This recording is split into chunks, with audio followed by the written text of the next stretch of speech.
오늘 말씀은 사도행전 15장 32절에서 36절까지의 말씀입니다.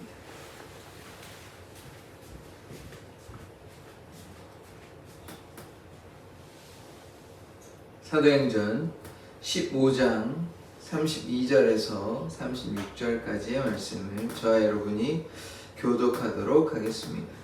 유다와 실라도 선지자라 여러 말로 형제를 권면하여 굳게 하고 얼마 있다가 평안히 가라는 전송을 형제들에게 받고 자기를 보내던 사람들에게로 돌아가되 35절 읽겠습니다. 바울과 바나바는 안디옥에서 유하며 수다한 다른 사람들과 함께 주의 말씀을 가르치며 전파하니라. 36절 같이 읽겠습니다. 며칠 후에 바울이 바나바더러 말하되 우리가 주의 말씀을 전한 각성으로 다시 가서 형제들이 어떠한가 방문하자 하고. 아멘.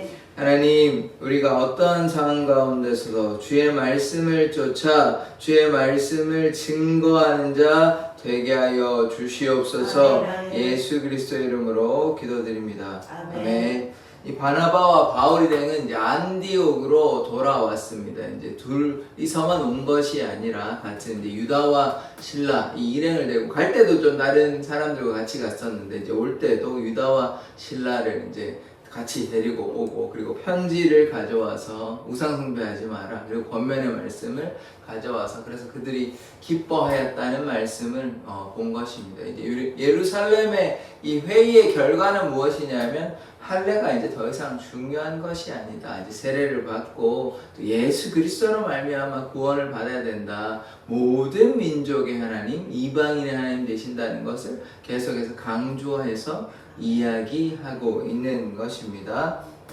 그래서 이제 어제 얘기한 것이 무엇이냐면 요긴한 것들, 다른 말로 중요한 것이 무엇이냐? 이 중요한 것은 예수 그리스도라는 것. 그래서 예수 안에 새로운 피조물이 되었다는 것을 우리가 기억해야 하는 것입니다. 누구나 예수 안에 있으면 새로운 피조물이 되는 것입니다. 그래서 옛 것은 지나가고 새 것이 되었다는 것을 우리가 기억해야 하는 것입니다. 주님 안에 어떠한 잘못을 지었던 어떤 삶을 살았던 그것이 이제 중요한 것이 아니라 이제는 주님 안에서 새로운 삶을 살게 될 때 하나님의 은혜와 사랑을 누릴 수 있는 것입니다.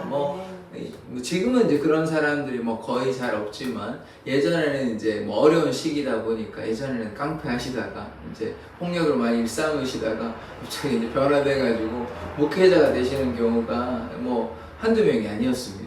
지금은 이제 그런 경우가 거의 이제 희박한데 있을 수 있긴 하지만 그래서 그런 예전에 참 나쁜 일이잖아요. 그 누구나 봐도 나쁜 일인데 그런 사람이 회심해가지고 변화를 받아서 그리스도 안에 새로운 피조물이 되어서 그래서 온전히 주님만을 쫓아 살아가는 그런 목회자들이 있는 것입니다. 그래서 그리스도 안에 새로운 피조물이다. 예수님께서 능력이 있기 때문에 그런 악한 사람들을 괴롭히는 그런 폭력을 일삼는 사람도 주님 안에 거해서 완전히 새로움을 받아 주님을 위해서 살아가는 모습들을 우리가 보게 되는 것 아닙니까? 그래서 우리가 그리스도 안에 새로운 피조물이라는 것, 주님이 능력이 있기 때문에 주님 안에 거하면 된다. 그럼 우리가 필요한 것이 무엇이냐? 순종하여야 하는 것입니다. 그러니까 일상적인 순종, 반복적인 순종, 습관을 따라 순종하는 것. 그러니까 형식에 얽매이는 것이 아니라 내 마음이 주님께로 향하고 있는가? 주님께서 이제 나를 구원해 주셨으면 이제 우리가 변화된 삶을 살아야 하는데 이것은 누구의 의지입니까? 우리의 의지도 필요한 것입니다. 하나님께서 우리가 로봇이 아니에요. 그러니까 하나님께 이렇게 하라 이렇게 가는 게 아니고 우리의 의지를 들여서 하나님께 순종하는 것 아닙니까? 물론 그것도 하나님께서 주신 은혜로 말미암아 우리가 변화되는 거지만 그래서 제가 지금 중요하게 말씀드리는 것은 뭐냐면 우리가 의지적으로 주님께 순종을 해야 하는 것입니다. 우리가 마음을 다해서 주님께 순종할 때 하나님의 역사가 나타나는 것이지 이래도 그만이고 저래도 그만이고 안일한 신앙생활을 하면요 결과도 안일할 수 있습니다. 결과도 안일할 수 있습니다. 하나님께서는 우리에게 우리의 모든 삶을 내어놓기를 원하십니다. 그게 억울한 게 아니에요. 잘못된 게 아닙니다. 왜 그러냐면 하나님께서 우리를 지으셨고 하나님께서 우리의 삶의 주인이라는 사실을 우리가 분명히 깨닫는다면 아멘. 하나님께 우리의 삶을 드려도 아깝지 않다 이런 생각이 들어야 되는데 그게 안 되니까, 그게 정리가 안 되니까, 이게 내 삶은 내 삶인 것 같고 내 삶의 주인은 나인 것 같고, 그래서 내가 해야 되는 일이 우선 된다면, 그러면 이제 입장을 바꿔서 생각해 보면 주님께서는 어떻게 생각하십니까? 아 그래, 너도 너의 삶이 내가 아니고 너구나. 그러면 그 사람에게 나중에 그 사람이 나중에 심판대 앞에 섰을 때, 주님 앞에 섰을 때 주님은 어떻게 얘기하시겠습니까? 아 그래, 너 삶의 주인이 너였지? 라고 얘기한다면 어떻게 되는 거겠습니까? 끔찍한 이야기입니다. 사실 제가 지금 가볍게 그냥 부드럽게 얘기해서 그렇지 이거는 간단한 얘기가 아닙니다. 진짜 슬픈 얘기예요.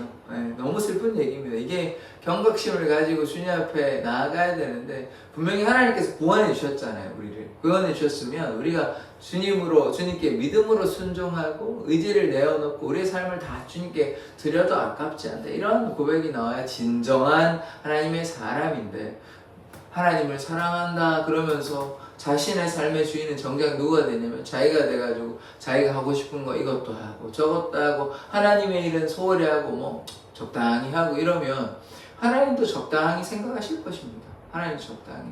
그러니까 이거 똑같다는 생각을, 하나님께서 먼저 은혜를 베푸셨잖아요. 우리에게 한량없는 은혜를 베푸셨잖아요. 그리스도를 주셨잖아요. 그러면 그리스도를 믿고 나아가고 순종하면 구원의 길이 열려 있는데 그 사실을 깨닫지 못한 채 깨닫을 때도 있었겠죠. 그런데 그렇게 하면 계속 그런 게 나가야 되는데 그렇지 못하고 방황하고 자기 멋대로 제 마음대로 살아간다면 그 사람의 삶이 하나님께서 기뻐하시는 삶일까 우리가 곰곰이 생각해 보아야 합니다. 그러면 그 사람의 인생의 결과가 어떻게 될지도 우리가 한번 생각해 보아야 하는 것이죠. 이게 무슨 정말 무서운 말씀입니다. 그래서 교회를 다닌다고 중요한 것이 아니라 하나님과 동행하고 하나님과 함께하고 하나님의 말씀에 순종하는 자가 구원을 받는 것이지, 그냥 교회만 왔다 갔다 하는, 교회 왔다 갔다 하는 것이 신앙이 좋다 나쁘다 이렇게 할 수 있는 기준이 되는 게 아닙니다.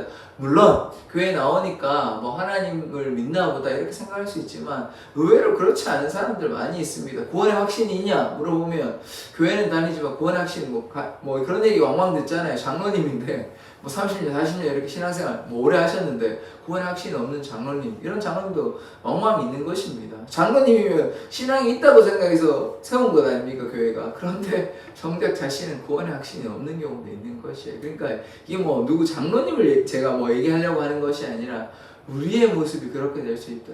교회를 그냥 왔는데 왔다 갔다가, 제가 그래서 계속 왔다 갔다 이런 얘기 하는 것이에요.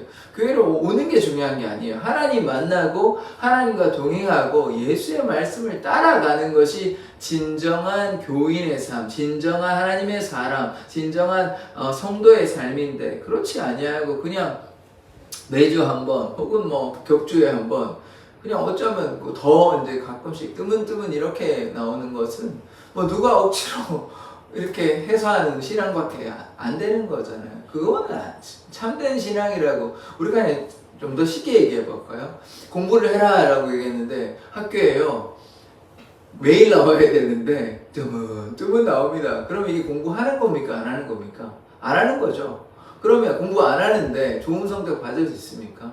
그러니까 이게 제가 지금 무슨 비유이겠습니까? 이게 공부를 안 했는데 어떻게 구원받을 수 있겠습니까? 무서운 이야기라니까 이게.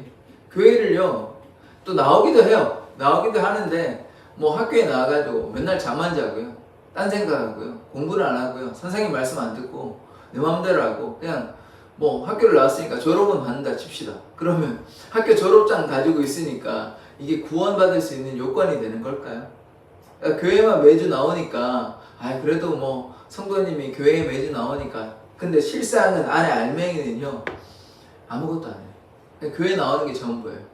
성경도 읽지도 않고요, 기도도 하지 않고 일상생활에서 주님과 동행하지도 않아요. 그냥 자기 삶을 그냥 살아가요. 그냥 교회를 그냥 뭐예요? 습관처럼 나온다고요. 형식적으로 그냥 그렇게 이제 교회를 나오면 뭐 어떻게 되겠습니까? 무서운 이야기예요. 무서운 이야기. 하나님을 사랑하려면 제대로 사랑해야 되고 자신의 삶을 내어놓아라고 분명히 성경에서 삶의 주인이 하나님이라고 얘기하고 있다고. 제가 뭐 소설을 만들어내가지고 얘기하는 게 아니라 성경을 정말 제대로 이해하고 하나님의 말씀을 이해한다면 그런 삶을 살아야 하는데, 심지어는 교회 나오는 것도 귀찮아하고 이러면 뭐 어떻게 되겠습니까? 교회를 제대로 나오고 또 하나님의 신앙, 하나님께 정말 믿음으로 나아가는 것이 참된 신앙생활인데, 이제 그러니까 믿음이 자라나가야 되는 것이에요. 그냥 처음도 이렇고 나중도 이렇고 이런 게 아니라는 것이에요. 그게 아니라 하나님을 사랑한다면 내 삶을 들여도 아깝지 않다는 이런 마음까지 이제 자꾸 거룩해지는 이런 과정들이 필요한데, 20년 전이나 30년 전이나 40년 전이나 여전히 거기에 머물러 있으면, 그래도 하나님을 정말로 사랑한다는 그런 마음이라도 있으면 다행인데, 그러면 자, 하나님을 사랑한다 그러면요, 누군가가 사랑한다 그러면 그런 마음이 드러나야 되는 것 아닙니까?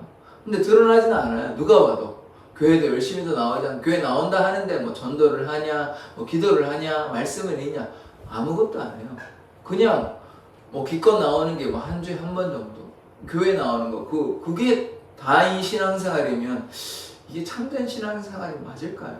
제가 이 뭐 억지로 부리는 게 아니잖아요. 하나님을 정말로 사랑한다 그러면 매일 하나님과 동행해도 아깝지 않은 거 아닙니까? 구원을요, 너무 값싸게 생각한다는 것이에요. 이 자신의 생명을 구원을 시켜줬다는 이 정말 이거에 대해서 깨닫지 못하니까 그냥 뭐 안일하게 신앙생활하면요, 그러면 하나님께서 어떻게 생각하실까요? 뻔한 것 아닙니까? 왜 그 생각에 이르지 못하는지 모르겠어요. 그러니까 나중에 이게 정말 무서운 이야기입니다. 무서운 이야기예요. 무서운 이야기. 그래서 우리 정말로 깨어있지 못하고 깨닫지 못하면요, 다 그런 사람들이 왜 그런 일이 생겨났을까 우리가 고민해 보면 영적 전쟁에서 지고 있는 것입니다. 세상이 좋다고 하는 사단의 유혹에, 사단의 속임에 넘어가서 뭐 하나님의 교회는 뭐 적당히 그 정도 하면 되지. 그러니까 마음이 하나님께로 온전히 나아가지 못하고 의지를 내어놓고 하나님께 헌신과 섬김으로 나아가야 하는데, 그냥 뭐 이래도 좋고 저래도 좋다고 생각하면 하나님께서 그래? 너도 그렇게 생각하니? 물론 하나님께서 속상하시죠. 하나님께서 그 마음이 뭐가 기쁘시겠습니까? 그런데요, 하나님께서 강제할 수는 없습니다. 하나님께서 강제할 수 있다면, 하나님의 마음은 어제 수요일인가 보았지 않습니까? 아무도 멸망치 않고 다 영생이 이르기를 원하십니다. 그게 하나님의 마음이에요. 그렇다고 해서 하나님이 모두를 강제로 끌어당길 수는 없는 것입니다. 그러면 이게 하나님의 뜻으로 그냥 다 된 것이지, 이들이 자발적으로 하나님을 사랑한다는 고백이 나온 게 아닙니다. 그러면 그건 로봇과 다름이 없는 것이에요. 하나님이 강제로 한 거잖아요. 강제로. 이 사람이 내가 하나님을 사랑합니다, 내가 하나님께 나아가고 싶다, 이런 마음하고 상관없이 그냥 하나님이 원하시는 대로 다 구원할 수 있다고 얘기하면요, 뭐 예수님이 뭐하러 십자가에 달리십니까? 그게 아무런 필요가 없는 거예요. 누구나 다 구원받을 수 있잖아요. 그러면요, 그게 아니라는 것이에요. 하나님께서 이 백성을, 우리를 지으신 이유는 하나님을 찬양하기 위해서 지으셨는데, 이 찬양한다는 말은요, 로봇가요, 뭐 아무리 찬양한다고 해서 이 로봇가 진정한 찬양입니까? 아니죠. 그냥 프로그래머 돼가지고 한 것이 마음이 있습니까? 아니잖아요. 그 찬양이라는 말은 내 마음을 다해서 내 삶을 내어놓고 찬양하는 것이 진정한 찬양 아닙니까? 그래서 이 찬양이라 하면 그들이 마음을 들여서 해야 되는 것이죠. 그런데 마음을 들이지 않은 자가 그렇게 어떻게 찬양할 수 있으며 어떻게 하나님과 동행할 수 있느냐. 그래서 제가 여러 번 말씀을 드렸지만, 이 땅에서 하나님과 동행하지 않으면요, 하나님 만났을 때도 동행할 수 없는 것입니다. 구원이라는 말은 제가 공간적 개념이 물론 맞지만, 제가 계속해서 반복적으로 말씀드리지만 관계예요. 관계. 하나님과의 관계가 이 땅에서 바로 서지 않았는데 무슨 천국에 가려고 하는 욕심을 부립니까? 이 땅에서 하나님과 바른 관계, 그게 천국이라니까요. 그게 천국이라니까요. 이 땅에 살아가니까, 그래서 하나님 나라에 속한 사람이라고요. 왜냐하면 하나님과 동행하니까. 그런데 이 땅에서 하나님과 동행하지 아니하고 대충 하면요, 그게 하나님과 동행하는 게 맞습니까? 아니잖아요. 이게 아니잖아요. 그러니까 제가 이게 신앙이 있는 분들한테 이런 얘기를 하는 게 좀 안타깝습니다. 신앙이 없는 분들한테 그분들이 깨달았으면 좋겠는데, 뭐 그게 또 신앙이 금방 생기는 게 아니까. 그래서 이게 또 하나님의 은혜이기도 한 것이에요. 깨닫게 해주시고 하나님께서 이렇게 살펴주시고, 그게 참 은혜인 것이에요. 이게 뭐 우리가 어떻게 왜 그런지 저도 잘 모르겠습니다. 어떤 사람들은 뭐 아까도 말씀드렸다시피 깡패인 삶에서 하나님께서 구원해 주셔가지고 목사님이 되시고 이런 경우도 있고, 어떤 사람은 죽음의 위기 가운데서 정말로 하나님이 살아 계시구나 이렇게 극적으로 만나는 분들도 있고, 그리고 이제 잘 아시겠지만 그래도 돌아가시기 전에라도 그렇게 이제 예수님을 고백하고 그렇게 하면 참 그래도 조금 부끄러울 수는 있지만 그래도 구원받는 게 중요한 거잖아요. 예수님을 영접하는 게 중요한 거잖아요. 그렇게라도 하면 다행인데, 사실 그건 굉장히 이제 예외적인 경우입니다. 뭐 불가능하다는 얘기는 아니지만 평소에 일상적인 삶에서, 매일의 삶에서 주님과 동행하는 삶을 살아야 하는 것입니다. 그것이 우리에게 중요한 것이에요. 그래서 이제 새벽 기도를 나오기도 하고 수요일 예배도 나오기도 하고, 물론요 수요일 예배 안 나와도 좋고요. 수요일 예배는 나와야 됩니다. 뭐 금요철이나 새벽 예배 뭐 이런 거 안 나와도 좋습니다. 근데 조건은 뭐냐? 평소에 자기가요 하나님 말씀을 사랑하고 기도하고 일상적인 그런 습관이 잘 훈련된 군사라면 뭐 심지어 주일도 안 나와도 좋습니다. 제가 극단적으로 얘기하면, 왜냐하면 평소에 주님을 사랑하니까 그렇게 하나님과의 교제, 물론 그러하면 교회 나옵니다만은 제가 극단적으로 말씀드리는 것이에요. 그러니까 평소에 주님과 동행한다면 수요일도 안 나와도 좋고 그렇게 합니다. 그런데 그런 사람들이 됩니까? 아니잖아요. 수요일도 안 나오고 주일도 안 나오고 새벽기도도 안 나오는데 그 사람이 하나님 사랑한다고 얘기할 수 있겠습니까? 그 사람이 평소에 훈련이 되어서 말씀과 기도를 무장하는 삶을 살겠냐고요. 그렇지 않을 것 아닙니까? 뭐 그런다고 해도 굉장히 예외적이거나 특수한 경우지 그런 사람 잘 없습니다. 그렇다면 교회를 나오겠죠. 어떤 방식으로든 예배를 하겠죠. 그렇게는 안 할 겁니다. 그러니까 제가 계속해서 강조해서 말씀드리는 거는, 그렇지 않으려면 예배당에 나와서, 교회에 나와서 예배하고 하나님 말씀 듣고 공동체 안에 거하는 것이 건강한 신앙생활이기 때문에, 그래서 계속 예배에 나오셔라, 뭐 수요예배도 나오셔라, 가능하면 새벽기도 나오시면 좋다, 주일은 꼭 나오셔라, 그렇게 말씀을 드리는 것이에요. 그냥 성도가 한 명 안 나오니까 오늘은 뭐 숫자가 뭐 10명에서 9명이 되는, 그게 중요한 게 아니에요. 그게 중요한 게 아닙니다. 안 나오면 안 나올 수 있는 거죠. 그게 그게 중요한 게 아니라, 일상적인 훈련이 안 돼 있으면요 나중에 전쟁에서는 백전백패 하는 것이에요. 그러면 어떻게 되겠습니까? 그러니까 제가 물론 교회의 목회자로서 당연히 그렇게 하는 게 맞긴 하지만, 진짜 제가 극단적으로만 얘기하면, 목회자로서 얘기하는 것이 아니라 극단적으로 얘기하면 그 사람이 나오고 안 나오고는 저하고는 상관없어요. 극단적으로만 얘기하면. 그러나 그게 아니잖아요. 하나님의 사람이고 하나님의 공동체의 사람이라면 그 사람이 영혼이 불쌍한 것이고, 그 사람이 구원받기 위해서는 교회에 나와야 구원의 길이 열리는 것이죠. 자기 마음대로 매일 살아가고 그렇게 바쁘다, 일상이 바쁘다 하면요, 그럼 언제 교회 나와서, 언제 하나님께 나아가서 언제 구원받으실 것입니까? 그래서 제가 혼인잔치 말씀드렸잖아요. 지금 혼인잔치가 열렸어요. 이게 뭐냐면 구원의 길을 열어주셨다는 거예요. 그런데 안 오겠다고 얘기하면 그럼 어떻게 구원받으실 거예요? 자기 일로 바쁘다 얘기하면. 이게 슬픈 이야기예요. 이게 멀리 갈 필요도 없습니다. 우리 교회에 제가 누구라고 특정지어서 말씀드리는 거 좀 그러니까 말씀 못 드리겠지만, 우리 교회 구성원들이요 자꾸 예배 안 나오고 그냥 자기 마음대로 세상이 바쁘다, 인간적으로 제가 이해를 하죠. 그럼 어떻게 하겠습니까? 나중에 자꾸 예배 안 나오고 이러면 어떻게 되겠습니까? 하나님께서 사랑하셔서 계속 기회를 주시면 다행인데 인생이 영원하지 않다니까요. 평소에 우리가 지금 새벽에 나오고 주일 나오고 이렇게 하는 이유가 무엇입니까? 일상의 주님과 만나기 위해서 동행하기 위해서 하는 거잖아요. 우리가 신앙이 없습니까? 그게 아니잖아요. 더 기도하시는 분들인데, 그럼에도 불구하고 왜 더 하나님 사랑하려고 애를 쓰는 것입니까? 그것이 구원의 길이고 그것이 생명의 길이고 그것이 주님과 동행하는 길이기 때문에 이 새벽에 나와서 기도하는 것 아닙니까? 그러니까 참 제가 그분들의 신앙이 하루아침에 바뀔 수 없다는 거 저도 너무나 잘 알고 있고, 그것이 제가 권면을 계속 한다고 해서 금방 되는 것도 아닌 거 알고 있지만 좀 안타깝습니다. 목회자로서도 안타깝고, 그래서 좀 기도는 계속 하고 있고 저도 하고 있지만, 그래서 뭐 계속 기도하는 수밖에 없죠. 뭐 어떻게 하겠습니까? 강제로 납치해 올 수도 없는 노릇이고요. 기도하고 하면 하나님의 뜻이 임하시고 또 그들의 마음이 변화가 됐을 때 하나님의 또 은혜 가운데 거하는 그런 삶을 살지 않겠습니까? 그런 기대함으로 계속 기도하는 수밖에 없는 것 같습니다. 그래서 그래 할 때 우리 교회도 또 부흥되고, 그러니까 한 사람 한 사람이 변화될 때 그게 교회가 부흥이 되는 것이지 뭐 계속 숫자만 늘 수는 없는 것입니다. 그 진정한 구원의 길은 숫자에 있지 않습니다. 그들이 정말 하나님께 돌아오는 것, 그것이 중요하리라 생각됩니다. 자, 말씀을 조금씩 한번 보겠습니다. 32절의 말씀.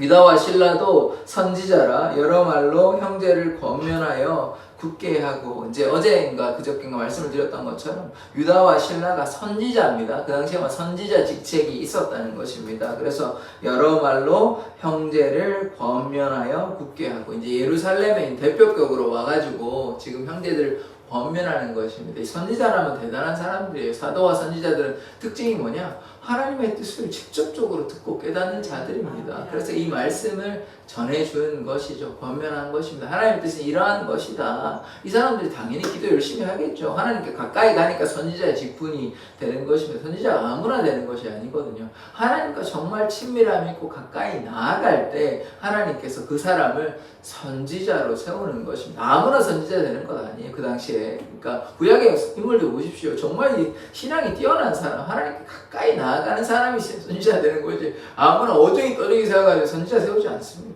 그렇다면 이분들의 신앙이 얼마나 대단한지 우리가 추측할 수 있는 것이죠. 그래서 이들이 이제 와가지고 형제들을 권면하는 우리 모습을 보게 되는 것입니다. 33절. 얼마 있다가 평안히 가라는 전송을 형제들에게 받고 자기를 보내던 사람들에게 돌아가되, 이제 인사하고 이제 조금 뭐 길게 있었지는 않은 것 같아요. 형제들에게 이러이러하다 이제 뭐 정리가 된 것이죠. 얘기를 해주고 다시 이제 돌아가는 상황인 것입니다. 35절의 말씀.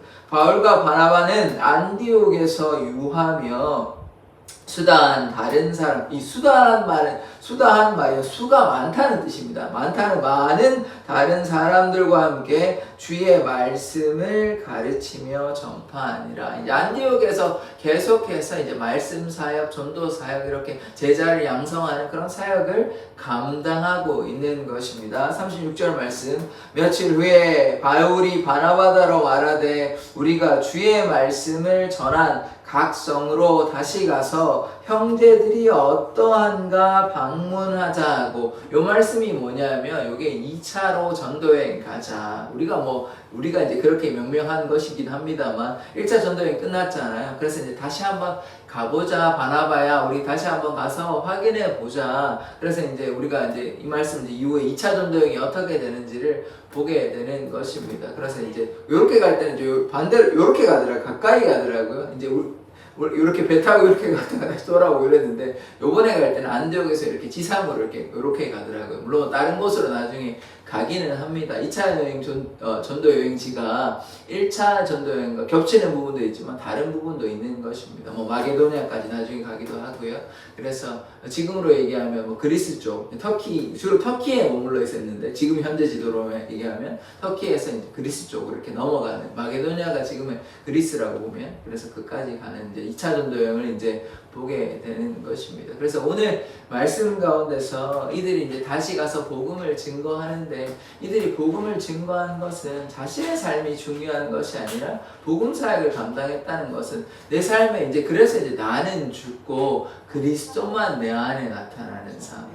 그러니까 뭐 인간적인 눈으로 보면요, 이 사람 뭐 하나 싶을 거 아니에요. 예수가 없다고 우리가 생각한다면 이 사람들이 예수에 빠져가지고 예수에 미쳐가지고 이렇게 복음을 증거하네, 이렇게 볼 수 있지만, 우리가 신앙에 있는 눈으로 보면, 말씀 중심으로 보면 정말 그리스도를 위해서 자신의 온 삶을 들여서 그저께 말씀이니까 진짜 말 그대로 생명을 아끼지 아니하는 삶을 살아가는 모습을 우리가 보게 되는 것입니다. 그런데 이 말씀이요, 그냥 바나바와 바울에게만 혹은 몇몇의 사도들에게만 적용하는 말씀이다 이렇게 생각하면 우리가 성경을 굉장히 오해하는 것입니다. 그것이 아니죠. 그래서 우리가 이제 새벽 기도도 나오고 하나님께 순종하고 또 복음도 증거하고 날마다 주님의 뜻 따라 간구하며 사는 거, 이런 삶이 지금 지금 오늘을 보는 바나바와 바울의 삶인 것입니다. 그래서 우리가 어떤 삶을 살아야 하겠습니까? 주님께 순종하는 삶을 살아야 되는 것이죠. 순종한다는 말은 무엇이냐면 내 뜻대로 살지 않겠다. 내 욕심대로 살지 않겠다. 내 마음대로 살지 않겠다는 고백인 것입니다. 왜냐하면 크리스찬의 삶은 이제 나의 삶이 아닌 것이잖아요. 그런데 이제 순종하지 않는다는 말은 무엇입니까? 불순종한다는 말이고, 그 말은 즉슨 무엇이냐? 내 욕심대로, 내 마음대로, 내 뜻대로 내 삶의 주인은 누구다는 얘기입니까? 나이다라는 얘기예요. 그러니까 이게 완전 다른 삶인 것입니다. 순종의 삶과 불순종의 삶은 그 결과가 완전히 다른 것이에요. 그래서 우리가 그것을 안다면 오늘 바나바와 바울과 같이 어떠한 상황이 있더라도 주님만을 향해서 나아가는 삶이, 그런 삶이 되기를 원합니다. 기도하겠습니다. 하나님, 바울과 바나바가 오직 주를 향해 믿음으로 나아가고 1차, 2차, 3차, 또 4차 전도여행까지 바울이 다 감당했음을 우리가 알고 있습니다. 하나님, 어떠한 역경과 어떠한 고난과 어떠한 유혹이 있다 할지라도 믿음으로 주님께 나아가는 자 되게 하여 주시옵소서. 주님, 우리 사랑의 교회를 이 하소로 가운데 세워주셨는데 또 새로운 성도들도 보내주셨는데 그들의 믿음이 연약합니다. 주님, 그래서 그들의 믿음이 자라기를 원합니다. 그들이 하나님 사랑하기를 원합니다. 그들의 마음을 열어주시옵소서. 매일 그들을 향해서 기도합니다. 그들의 마음을 열어주셔서 이번 주에는 꼭 나올 수 있도록 열어주시고 주일 예배뿐만 아니라 날마다 하나님과 동행하며 주의 은혜와 사랑을 나누는 자 될 수 있도록 주께서 긍휼히 여겨주시고 불쌍히 여겨 주시옵소서. 감사드리며 예수 그리스도의 이름으로 기도드립니다. 아멘. 주기도문으로 예배를 마치도록 하겠습니다. 하늘에 계신 우리 아버지여, 이름이 거룩히 여김을 받으시오며 나라의 임하옵시며 뜻이 하늘에서 이룬 것 같이 땅에서도 이루어지이다. 오늘날 우리에게 일용할 양식을 주옵시고 우리가 우리에게 죄 지은 자를 사하여 준 것 같이 우리 죄를 사하여 주옵시고 우리를 시험에 들게 하지 마옵시고 다만 악에서 구하옵소서. 대개 나라와 권세와 영광이 아버지께 영원히 있사옵나이다. 아멘. 우리가 날마다 주의 말씀에 순종하는 삶 살게 해달라고 주여 한번 외치고 기도하도록 하겠습니다. 주여!